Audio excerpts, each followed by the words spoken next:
to you. Thank you very much, Dr. Basak, and I really appreciate the invitation to be here at the meeting, and I thank you for coming to the session today.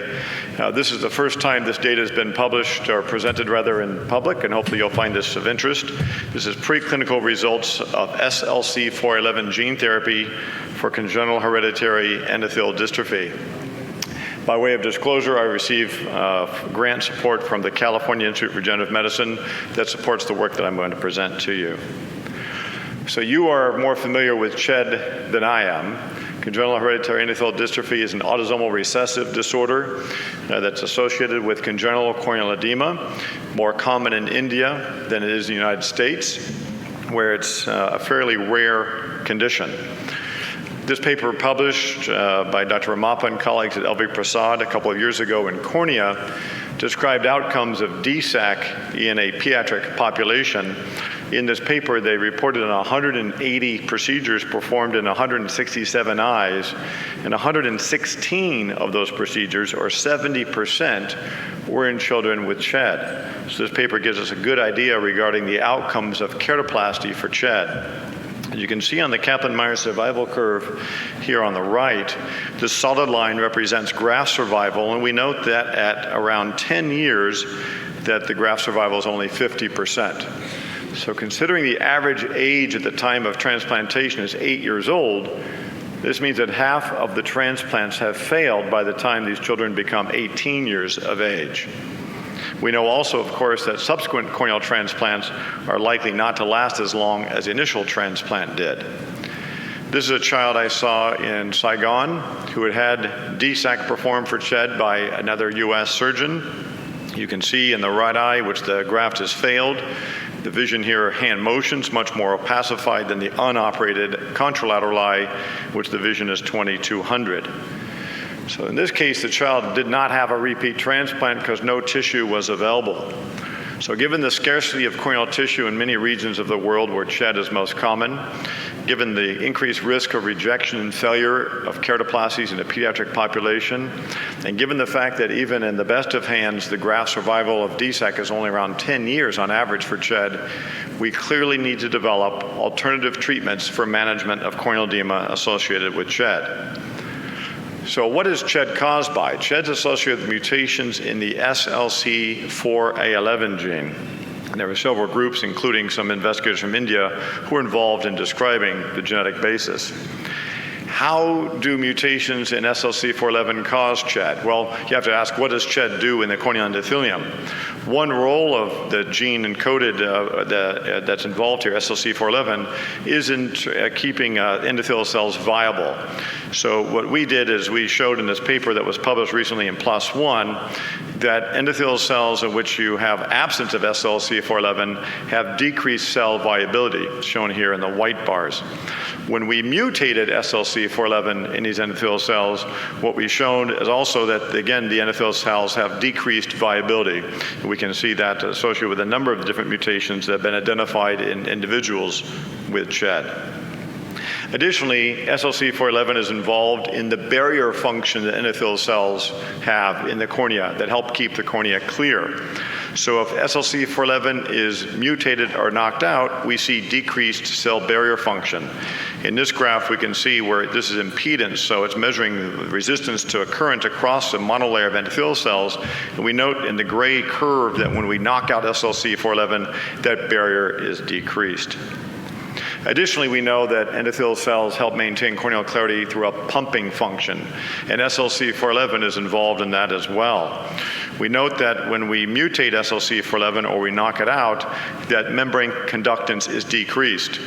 In endothelial cells in which we've knocked out SLC4A11, we see, following exposure to ammonium chloride, a hyperpolarization as opposed to a typical depolarization in cells expressing normal wild-type SLC4A11. So if we want to learn more about the role of SLC4A11 in the endothelium, what we do is create an animal model. And that's exactly what colleagues at Arangapathana and others in Singapore did, is they created a knockout model of CHED in a mouse. And you can see in the OCT images here on the top row is the cornea, the thickness, or measured by OCT, all the way up to 50 weeks of age. The row below that is in a knockout mouse, which shows progressive corneal edema over time. Same thing is plotted here, where we see time on the x-axis and we see corneal thickness on the y-axis. We see this progressive increase in corneal thickness in that mouse that mimics what we see in infants and children with CHED. Now, we also know, recently learned, that boys are affected more severely with girls than CHED. Using data in the published literature as well as unpublished data from a number of different colleagues here in India, we plotted out the thickness of the cornea in boys and girls with CHED, and we noted, for example, at 11 weeks, a significant difference in the corneal thickness, with boys being more severely affected than girls. So the question is, does this CHED mouse also demonstrate this sex-related difference? And in fact, it does. Here we see a graph of central corneal thickness against the age of the mice. The bottom line we see here with the solid circles are the wild-type male and female mice. You'll note there is no difference in the corneal thickness between the male and female wild-type mice. However, in the knockout mice, we can see by the dotted blue line here representing the knockout male mice, and the red line, the knockout female mice, that there is a significant difference. So we see this sex difference not only in affected infants and children with CHED, we also see it in our knockout mouse. So in a very important paper that was published a couple of years ago in Journal of Ophthalmology by Joe Bonanno and colleagues, what they did is they took initial attempt at gene therapy for CHED. They used AAV9 virus carrying the mouse SLC4A11 and performed a single intracameral injection in one eye of the knockout mice. They then followed these mice over time, and you can see at week 4, the thickness in the non-injected eye, the thickness of the cornea, is significantly greater than the corneal thickness in the eye that had the single intracameral injection. So good initial evidence of the efficacy of replacement of the SLC4A11 gene to increase endothelial function. Now, we thought that perhaps you could get better transduction of the endothelium using an intracameral injection, intrastromal injection, as opposed to intracameral injection. Dr. Bonanno's group estimated that with the single intracameral injection, they're able to get virus and gene into about 25% of the endothelial cells. So what we did is we performed a single intrastromal injection, this time AAV8, and this time we're using GFP, green fluorescent protein, as a marker of where this virus goes. And we showed with a single intrastromal injection that we're able to get the virus into about 50% of the corneal endothelial cells. So this confirmed our belief that we could probably get better effect with an intrastromal injection as opposed to intracameral injection.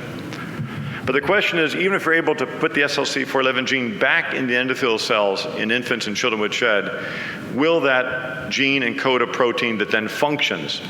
And so what we did to test that is took a corneal endothelial cell line, in which we knocked out expression of SLC4A11 using CRISPR-Cas9 targeted genome editing.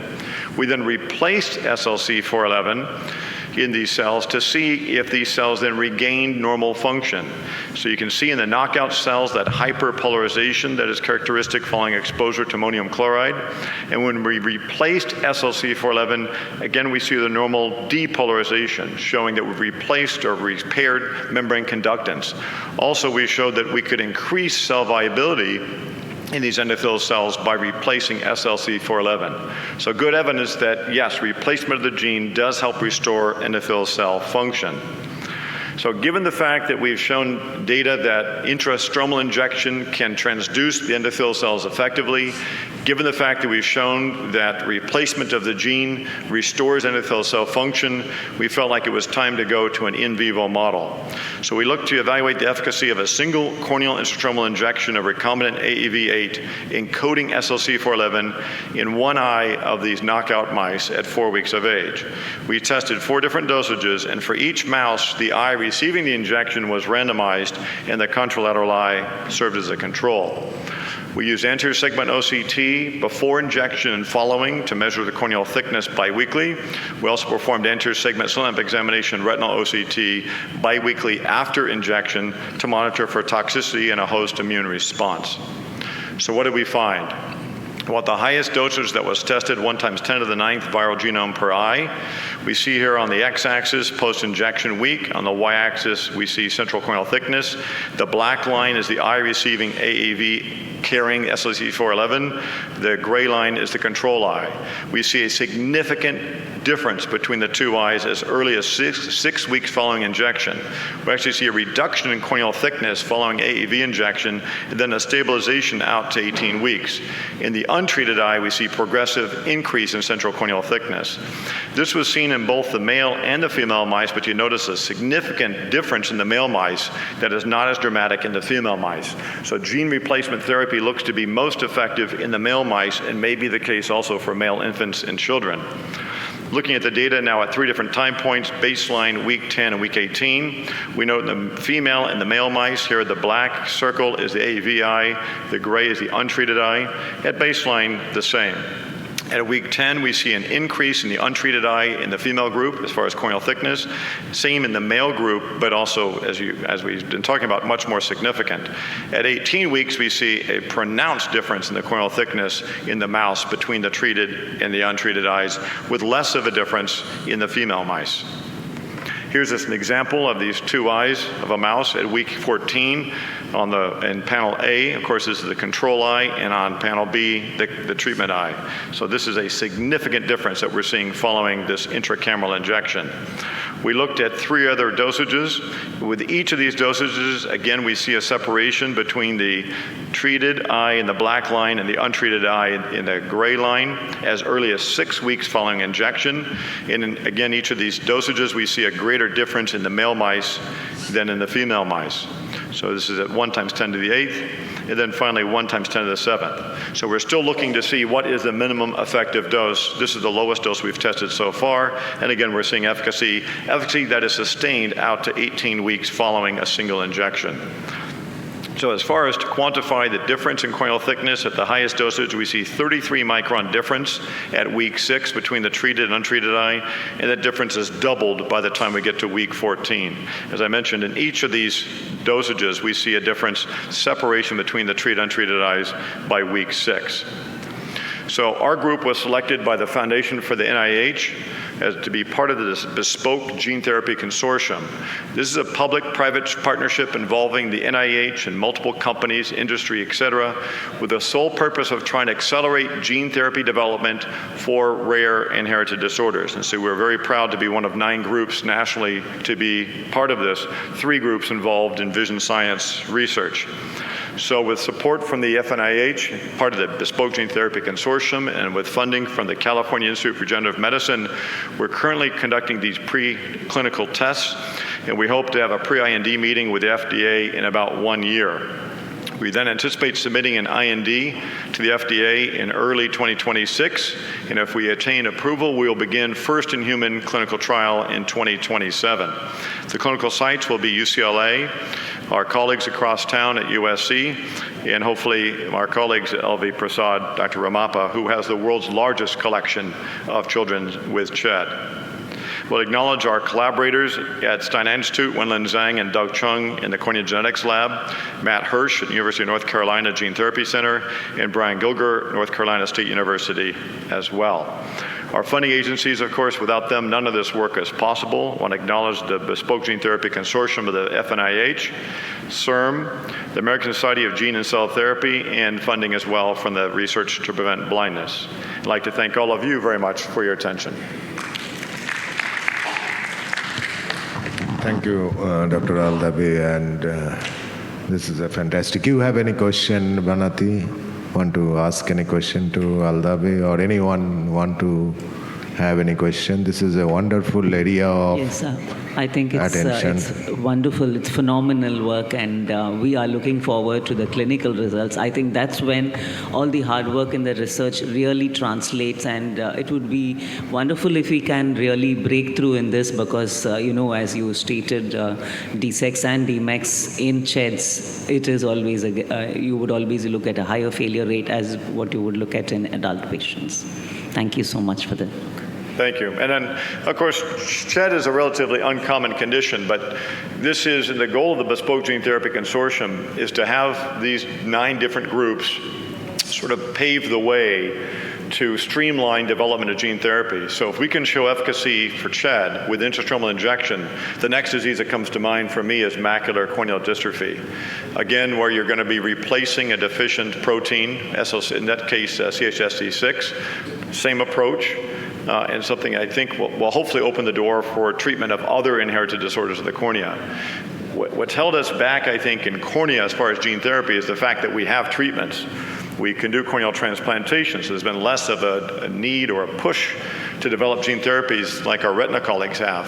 But all of us, of course, who do corneal transplants know all the problems associated with corneal transplants and the poor outcomes, especially in the pediatric population.